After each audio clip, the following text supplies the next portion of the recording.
Hey everyone, Jake from B&H. One of the biggest cameras out right now has got to be the Nikon D850. It's got a ton of new features. So we decided to give it to 4 photographers in order to get their first impressions of the camera. So we're going to follow them around and see how well this camera performs in the wild. First, we'll see how each photographer set up their shots, and then later, see how they all came out. Over in Brooklyn, Todd was the first person to get his hands on the D850. In the dark, it looks pretty monochromatic, but you're fine. Thank you.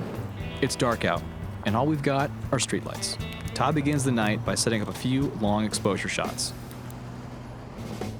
I'm not a huge light painting fan. One of the things I like about shooting in urban environments is light painting is done for me. I have a street lamp over there. I've got cars driving by. Right as I parked my bike, I looked at this wall, and you can see there's cool shadows from these trees cast by that street lamp. And it looks fairly monochrome, but as you're gonna see in the photo, it's actually a really colorful wall. Meanwhile, Grant took the camera on a long walk through Manhattan.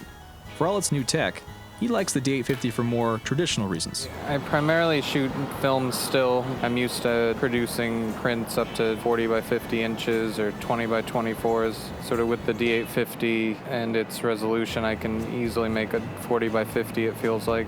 While pretty much every camera these days can take suitable photos for the web, large format printing still requires the highest resolution possible. But what about the dynamic range? Street photography presents all sorts of lighting challenges, as the sun changes position and clouds can come and go.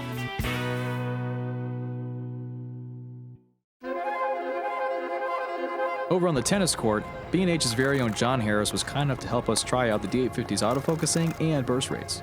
A DSLR at this level needs to lock onto fast movements and keep up with them. You hear that? That's 7 frames per second, capturing every little detail. We're gonna try to break it down and just get, frame by frame, and let me just frame it correctly. Cool, we're good. It's doing a great job of acquiring focus, even as I'm moving.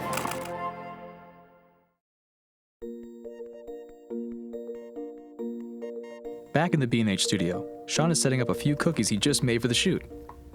I'm using touch focus just to get a preliminary shot, see how it looks, check everything out. Professional food photography is all about making the food look clean, bright, and delicious. To assist in this, Sean is trying out the D850's new focus stacking feature. And for the focus step width, we're gonna go all the way to 10 for now and see if we need to make adjustments after the fact. I'm also gonna use silent photography because it's a nice new feature and it should result in less shutter shock and potential for softening. It's also gonna save all these files to its own folder so it's easy to find later on. As a professional full-frame camera, it's only natural to expect a lot from the Nikon D850. Pros are typically looking for high resolution, raw speed, autofocusing, dynamic range, and even functionality. If the camera is not going to perform in a real-world situation, it really doesn't matter what the image looks like.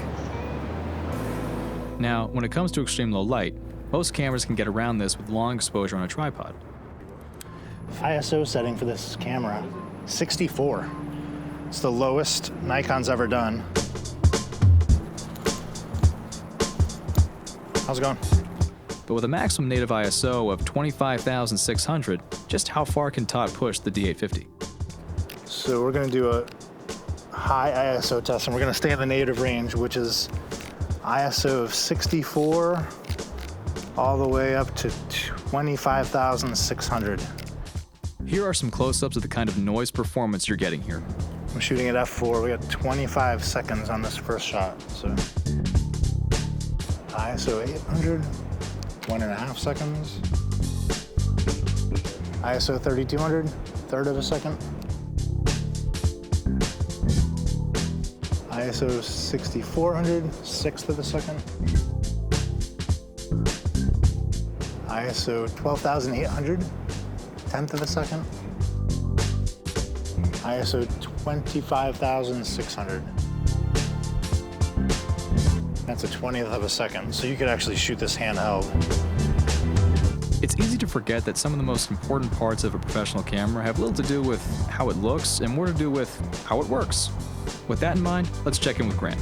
When I was walking around Fort Tryon Park, I found this arch at the south end. It's part of the Billings Mansion. With the arch, it felt like a perfect test for the dynamic range of the D850, that the top of the arch and photographing just sort of right in front of the arch, you get the darks from inside and then the ultra bright daylight from the side. So how well could the camera handle both of those extreme levels?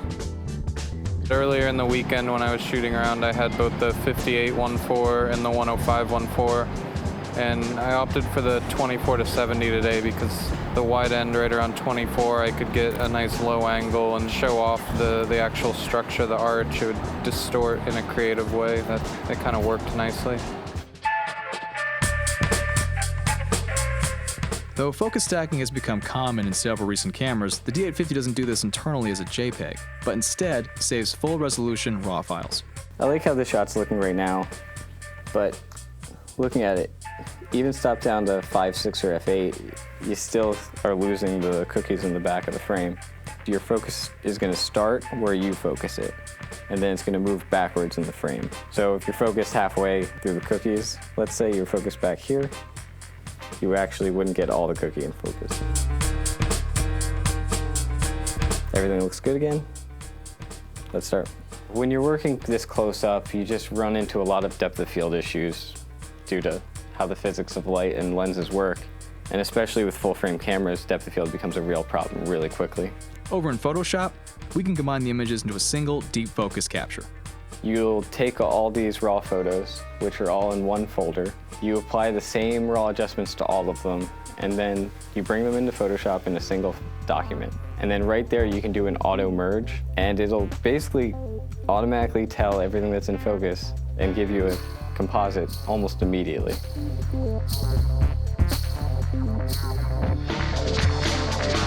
But back outside, it's off the tennis court and onto the soccer field. How does it hold up here?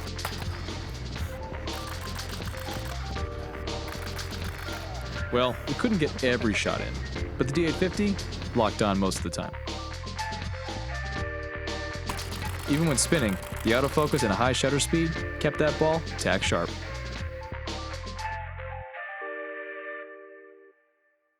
One of the D850's new features is 4K video. Now, since you are watching a video, we couldn't put this together without getting our hands on it too. Here's Doug testing out the 4K and 1080p slow motion modes.